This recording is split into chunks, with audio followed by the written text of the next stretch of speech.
లేదు లేదు, మీ జిల్లా మంత్రులు, మీ మంత్రులు కాదులే కానీ మాయగాళ్ళు ముగ్గురు మీ జిల్లా వాళ్ళు మళ్ళీ రేపు మళ్ళీ మీ మధ్యనే చిచ్చు పెడతారు. మీలో కొంతమందిని తీసుకొని పోయి 50 మందిని తీసుకొని పోయి ఏలిముద్రలు వేయించుకుంటారు.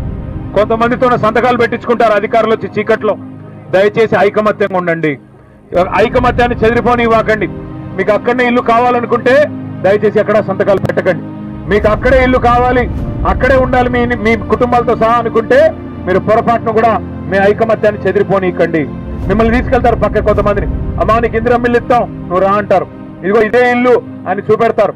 ఎట్లా అయితే 6 గ్యారెంటీల పేరిత చేతుల్లో గ్యారెంటీ చూపెట్టారో మళ్ళీ అట్లే అరచేతిలో వైకుంఠం చూపెడతారు, మళ్ళీ గుండు కొడతారు.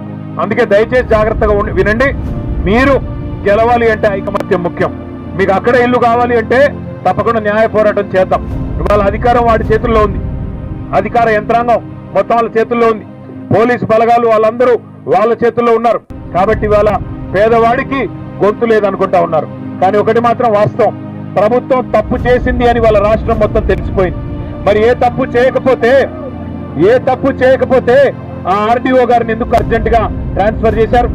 ఏ తప్పు జరగకపోతే ప్రభుత్వం నిజంగానే న్యాయం చేసింటే, ఓ ఆగవయ్య స్వామి ఆగవయ్య, మీ గురించే మాట్లాడుతుంటే ఎందుకు గుర్తించుకున్నాం. నేననేదల్లా ఒకటే, ఏ తప్పు జరగకపోతే, ప్రభుత్వం ఏ తప్పు చేయకపోతే ఎందుకు ఆర్డీఓ గారిని ఆకస్మికంగా ట్రాన్స్ఫర్ చేశారు? అర్ధరాత్రి వచ్చి దొంగలాగా ఎందుకు ఇళ్ల మీద పడ్డారు? ఎందుకు నోటీసులు ఇవ్వలేదు? ఎందుకు మీకు కోర్టుకు పోయే అవకాశం ఇవ్వలేదు? గతంలో కోర్టు మీకు ఆర్డర్లు ఇచ్చింది కదా, కోర్టు మీకు ఆర్డర్లు ఇచ్చింది. మీకు పట్టాలు లేకపోతే కోర్టు ఆర్డర్లు ఇస్తుందా? మీ వాదనలో న్యాయం లేకపోతే కోర్టు ఆర్డర్లు ఉంటాయా? కాబట్టి జరిగిన తప్పు ప్రభుత్వానిది, ఈ జిల్లాలోని 3 మంత్రులది. ఇంకొక మాట మీరు ఆలోచించండి. ఇప్పుడు తప్పు చేయకపోతే మాలాగా ధైర్యంగా వచ్చి మీ కాడ మాట్లాడొచ్చు కదా, 3 మంత్రులు వచ్చి చెప్పొచ్చు కదా. తప్పు మీది కాబట్టే, ప్రభుత్వానిది కాబట్టే ఇవాళ 3 మంత్రులకి ముఖం లేదు. అందుకే నేను మీకు చేసే విజ్ఞప్తి, అసలు భూదాన్ అంటేనే, మళ్ళీ గుర్తుపెట్టుకోండి, భూదాన్ అంటేనే పేదల ఆస్తి.